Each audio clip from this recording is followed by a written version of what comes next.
बिस्मिल्लाहिर्रहमानिर्रहीम। शुरू अल्लाह के नाम से जो बड़ा मेहरबान और नहायत रहम वाला है।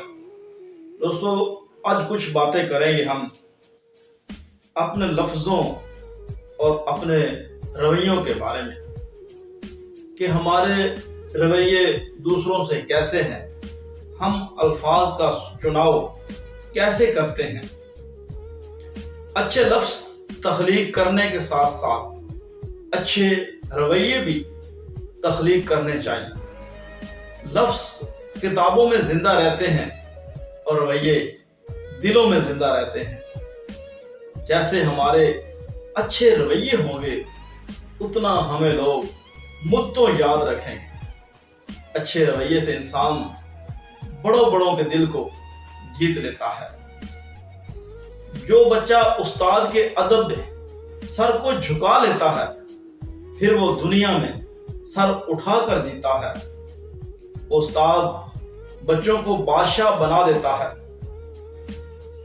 वो खुद बादशाह नहीं बनता लेकिन अपने स्टूडेंट को बादशाह बना देता है। जो बच्चे उस्ताद का थप्पड़ बर्दाश्त कर लेते हैं फिर वो सारी जिंदगी लोगों के थप्पड़ों से, दुनिया के थप्पड़ों से बचे रहते हैं। दोस्तों, दो ही रिश्ते हमसे मुखलिस होते हैं।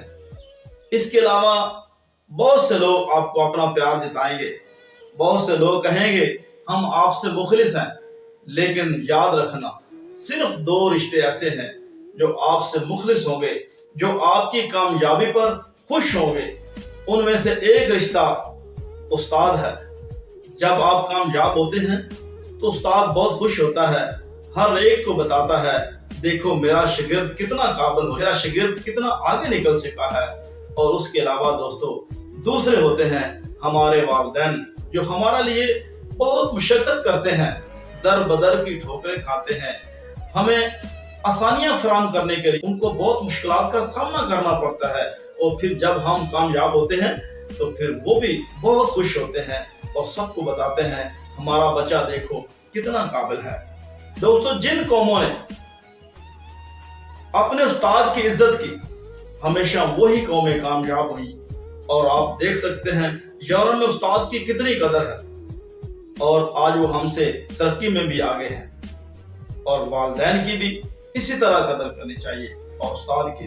ये दोनों हमारे लिए बहुत जरूरी हैं। इनकी जो है खिदमत ही हमारे लिए कामयाबी है और हमें इनकी खिदमत करनी चाहिए।